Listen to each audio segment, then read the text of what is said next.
ഇപ്പോൾ യാഥാർത്ഥ്യങ്ങളെ പരിഗണിച്ചുകൊണ്ടുള്ള ഒരു ബജറ്റ് എന്ന് ഒരു വിലയിരുത്തലുണ്ട്. കാരണം വാരിക്കുരി ക്ഷേമ പ്രവർത്തനങ്ങൾക്കോ അല്ലെങ്കിൽ പെൻഷൻ കൂട്ടലോ ഒന്നും പോയിട്ടില്ല. പക്ഷേ സാമ്പത്തിക സ്ഥിതി മെച്ചപ്പെടുന്നു എന്ന് പറയുമ്പോഴും എന്താണ് അതിനൊരു കൃത്യമായ ഒരു കാരണം എന്ന് വ്യക്തമാകുന്നു. അതിന്റെ ലക്ഷണങ്ങൾ പ്രകടിപ്പിക്കുന്നുണ്ടോ? നമ്മൾ മെച്ചപ്പെട്ട നിലയിലേക്ക് വരുന്നു എന്ന ലക്ഷണങ്ങൾ പ്രകടിപ്പിക്കുന്നുണ്ടോ? കേരളത്തിലെ ഫിസ്ക്കൽ ഹെൽത്ത് ലോങ് സ്റ്റാൻഡിങ് ഒരു ഇഷ്യൂ ആണ്. മോശമായിരുന്നു, അത് കാലമായിട്ട് നമ്മൾ അറിയുന്ന ഒരു ഫാക്റ്റ് ആണ്. ഇതിൽ ക്വാളിറ്റി ഓഫ് ഡെഫിസിറ്റ് ആണ് നമ്മൾ പ്രാധാന്യമായിട്ട് നോക്കേണ്ട കാര്യം.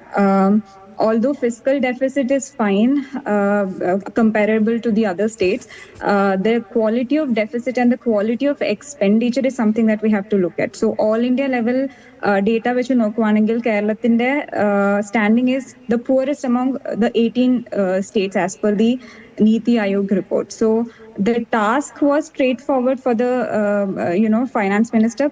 Unproductive ആയിട്ടുള്ള expenditures കുറയ്ക്കുക and revenue കൂട്ടുക. So in some way the budget did go in that direction. Revenue base കുറെ ലാൻഡ് ടാക്സും അങ്ങനത്തെ കുറെ ആസ്പെക്ട്സിൽ ഫോക്കസ് ചെയ്ത് കൂട്ടാൻ ശ്രമിച്ചിട്ടുണ്ട്. ആൻഡ് എക്സ്പെൻഡിച്ചർ സൈഡിൽ I was anticipating more of a divestment of loss making PSUs. കാരണം നമ്മൾ CAG report 2020 റിപ്പോർട്ട് നോക്കുവാണെങ്കിൽ Kerala state has invested around 20,000 crore in PSUs. And അതിൽ 71 PSUs itself has incurred loss of 19,000 crores. So നമ്മുടെ fiscal management has been quite poor, especially when it comes to expenditures. യാഥാർത്ഥ്യം വളരെ പ്രധാനമല്ലേ? നമ്മളിപ്പോൾ ഭാവിയിലെ വെല്ലുവിളികൾ നേടുന്നതിന് വേണ്ടി കരുതൽ എന്ന നിലയിൽ മുന്നോട്ട് പോകുന്നുവെന്ന് ധനമന്ത്രി വിശദീകരിക്കുമ്പോൾ ഇപ്പോൾ നമ്മൾ ഈ ബജറ്റിൻ്റെ ഭാഗമായും അല്ലാതെയും പബ്ലിക് ഡൊമൈനിലുമുള്ള കണക്കുകളൊക്കെ നോക്കിയാൽ ഇപ്പോൾ ശമ്പളം, പെൻഷൻ അതുതന്നെ വലിയ തോതിൽ വർദ്ധിച്ചുകൊണ്ടേയിരിക്കുന്നു. നമ്മുടെ നികുതി വരുമാനമുണ്ട്, നികുതിയേതര വരുമാനത്തിൽ നിന്നും അങ്ങനെ വലിയ ഒരു വർധനവുണ്ട് എന്ന് പറയാൻ കഴിയുന്ന കണക്കുകളും കാണുന്നില്ല. അപ്പോൾ ഈ നികുതി, ലാൻഡ് ടാക്സ് അടക്കം ഇങ്ങനെ കൂട്ടി നമുക്ക് എത്ര കാലം മുന്നോട്ട് പോകാൻ കഴിയും? ഇപ്പോൾ അങ്ങ് ചൂണ്ടിക്കാണിച്ചതുപോലെ പൊതുമേഖലാ സ്ഥാപനങ്ങളുടെ ഏറ്റവും മോശം പെർഫോമൻസ്, ആ സ്ഥിതിയിൽ ഇത് വളരെ അനുകൂലമായ നല്ലൊരു സാഹചര്യമാണ് എന്ന് കരുതാൻ കഴിയുമോ? അങ്ങനെ ഒരു ധനപ്രതിസന്ധി അതിജീവിച്ച് മുന്നോട്ട് പോകാൻ നമ്മൾ ടേക്ക് ഓഫിന് സമയമായി എന്ന് ധനമന്ത്രി പറയുന്നതിനോട് താങ്കൾ യോജിക്കുന്നുണ്ടോ?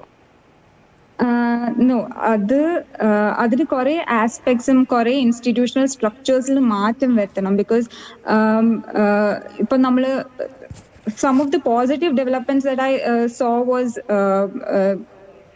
സ്പീച്ചിൽ കുറെ പ്രൈവറ്റ് സെക്ടേഴ്സ് ആൻഡ് മാർക്കറ്റ് പ്ലേസിനെ അനുകൂലമായിട്ട് സംസാരിച്ചിട്ടുണ്ട്. So it's sending out a good signal to the market players.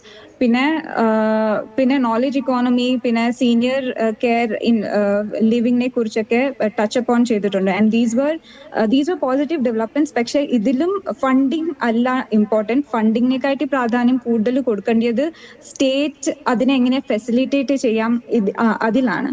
So കുറെ ഇൻസ്റ്റിറ്റ്യൂഷണൽ സ്ട്രക്ചേഴ്സിൽ മാറ്റം വരുത്തണം to have that take of.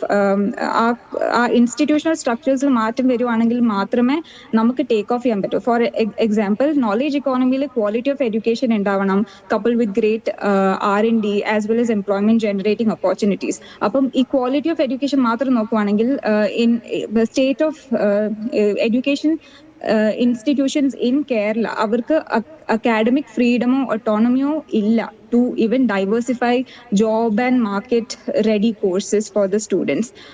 അപ്പോൾ ആ autonomy ഇല്ലാതെ they cannot curate or design courses that are relevant for the current skills.